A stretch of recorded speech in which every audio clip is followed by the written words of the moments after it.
as Cornerstone Lad is your 7-2, well backed favourite, 4-1.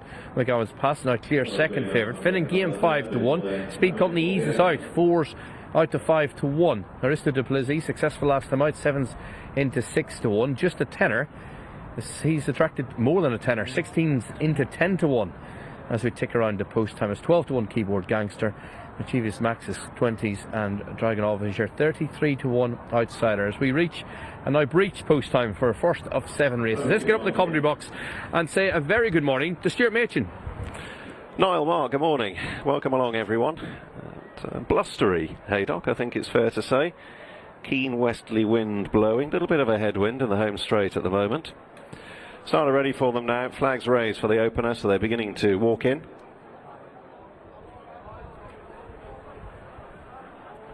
Coming in steadily.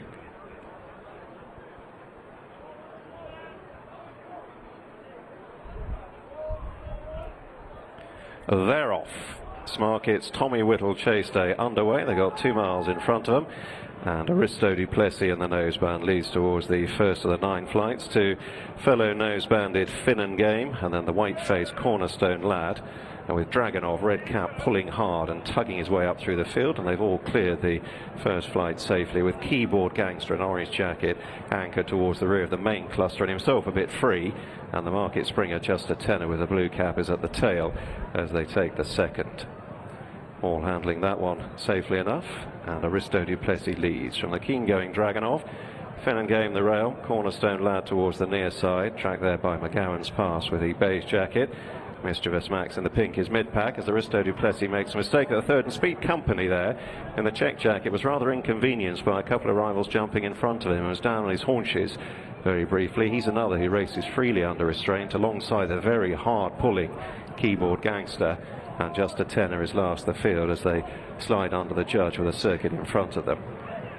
So Aristo du Plessis leading them into the paddock turn, to Dragonov just second and Cornerstone Lad a half length away in third. And then Finn and Game up the rail, working across to Mischievous Max and McGowan's Pass in the hands of Rachel McDonald. Speed Company, check jacket alongside Keyboard Gangster, who still refuses to settle, and just a tenner at the back of the field in the hands of Harry Reid, heading away towards the first of the trio of flights in the back straights, and it's confirmed front runner Aristo du Plessis under Bruce Lynn, leading his 8 rivals at this stage, to Dragonov with a red cap, and then Finn and Game and Cornerstone Lad with a bold white face rising at the fourth, and again just a tenner the last 2 touchdown, and still a couple of lengths adrift. So approaching the halfway point of this near 2-miler, Aristo du Plessis on to the fifth from Cornerstone Lad Dragonov, Finn and Game down on the near side, and then McGowan's Pass in a beige and red jacket from Speed Company. Still Keyboard Gangster pulling hard. He's carted his way up into mid-division ahead of Mischievous Max, who's lost a couple of positions, and just a tenner remains at the tail. And they come to the only other flight on the far side. It's 4 from home, but it's still a fair way out. Aristo du Plessis now virtually joined by Cornerstone Lad. They land first and second. McGowan's Pass touching down just third, ahead of Finn and Game and Speed Company. And then Keyboard Gangster. Dragonov, having pulled hard earlier, has begun to lose positions. Just a tenner with the maroon and blue jacket. Has got himself in touch now. He's beginning to pick off 1 or 2 of them. Mischievous Max has dropped back into the last group of 3. So making the run out of the back straight. They've got just over the half mile to travel and 3 flights left to jump up the straight. Aristo du Plessis still with the advantage on straightening, to Cornerstone Lad, Finn and Game on the far side.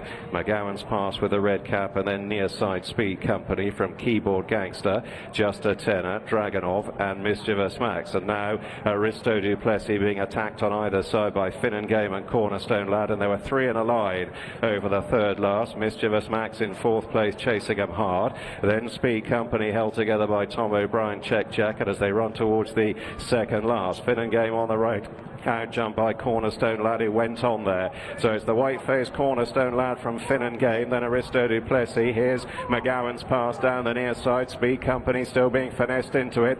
The final flight coming up. Cornerstone Lad just in front from Finn and Game. McGowan's Pass back in third, then Speed Company. It's Cornerstone Lad and Billy Garrity in front, halfway up the running with 200 yards to cover. Finn and Game is sticking to the task, but Cornerstone Lad now is beginning to assert and is drawing clear close home. home in the hands of Billy Garrity. Cornerstone Lad runs out a ready winner from Finn and Game. It's pretty close for third, very close for third, between Speed Company and McGowan's Pass. They went past together.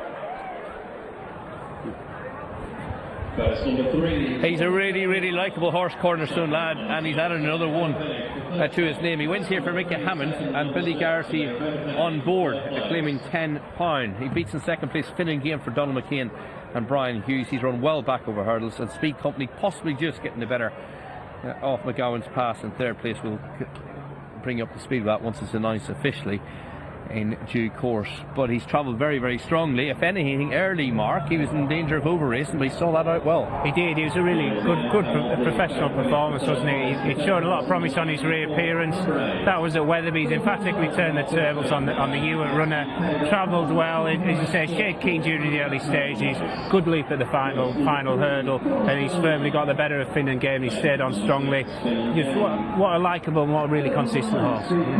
Billy Garrity and Mickey Hammond team up in our last with Tony Orson fully.